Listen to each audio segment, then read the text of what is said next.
I suck at making these videos. I hope that changes in the future, but for now I'm just going to try to make them short. Just this one I want to say, imagine if Dr. Martin Luther King Jr., when he was giving his speeches, if his audience, rather than supporting the shit out of him and marching in the streets and like really sticking up to the man, writing the representatives, passionately talking to their loved ones at home and friends and coworkers, etc. Imagine if instead of doing all that, the people that he was giving his speeches to had looked at him and said, that sounds great and all, but it's not going to happen in our lifetime. And that is where we are at today with fascism and poverty and war, for-profit insurance, for-profit institutions, education institutions. For those who don't know, there are other economic models out there besides capitalism. Capitalism has some serious faults to it, and it's infecting, for lack of a better word, our humanity. There is this thing called a resource-based economy. And if you're interested, check out the documentaries The Choice is Ours, Paradise or Oblivion, Zeitgeist Addendum, and Zeitgeist Moving Forward. I'll try to link those in the description. I've known about that concept, that economic model, for 16 years now, ever since Zeitgeist Addendum, the documentary that came out in 2008 that introduced it. And during those 16 years, this is what I've heard. That sounds great and all, but it's not going to happen in our lifetime. And that attitude becomes a self-fulfilling prophecy. If you believe it's not going to happen in our lifetime, and most people are saying that, then it's not going to happen in our lifetime. My hope is that we are at a precipice where we're ready to knock that shit off. Because, like, it makes sense.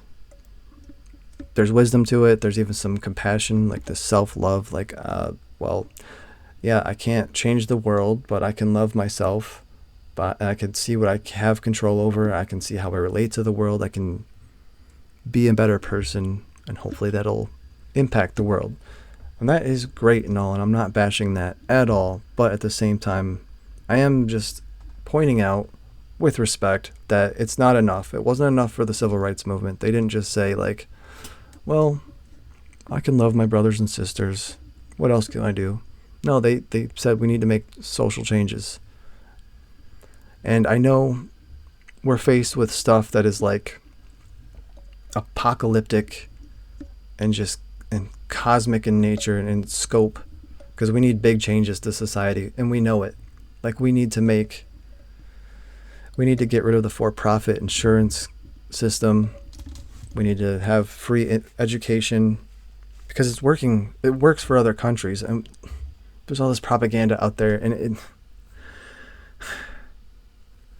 there's a fuck ton of propaganda and misinformation that makes it look like those other countries aren't doing well, but they are doing a lot better than us. But I digress. We know that our middle class can't keep eroding forever, that sooner or later our wages need to catch up to the cost of living. We know that we can't keep polluting the environment and poisoning our food.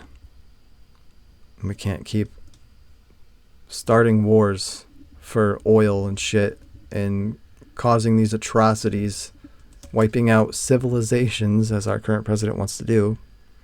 We know that we can't do that. That is not peace. That is the opposite of peace.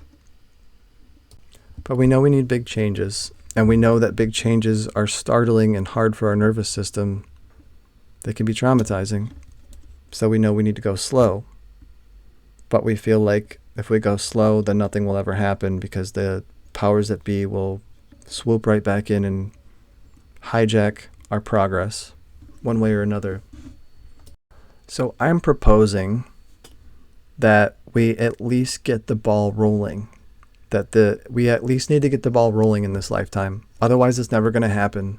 And with all due respect, I don't want to see that. I didn't come here to suffer endlessly. We need to get the ball rolling. So if you have that attitude of not in our lifetime, I love you, but you can fuck off with that attitude, man. Seriously, like, we don't have time for that anymore. We got to start making changes. We got to make the decision and then do it.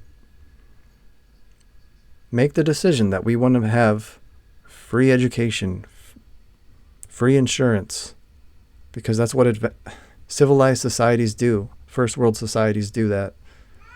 And more. The universal basic income, so that we're not like starving to death, being pressured to do these work for these shitty jobs that may or may not have an impact on society, a good impact. A lot of times they're not. Marketing is fucking evil. Does nothing good for society. So we've got this no kings movement. They're saying no kings, but like, I guess that's a good start, but we need to be saying no kings, no poverty, no wars, no more crazy inequality, and then look into capitalism and eventually say no more capitalism. I think we actually need to start saying that now. So please look into those documentaries. The choice is ours, Paradise or Oblivion, Zeitgeist Addendum, Zeitgeist Moving Forward. They're all available for free on YouTube. Let's honor all the people before us, like Dr. Martin Luther King Jr., and stop saying not in our lifetime and start saying, okay, let's do this.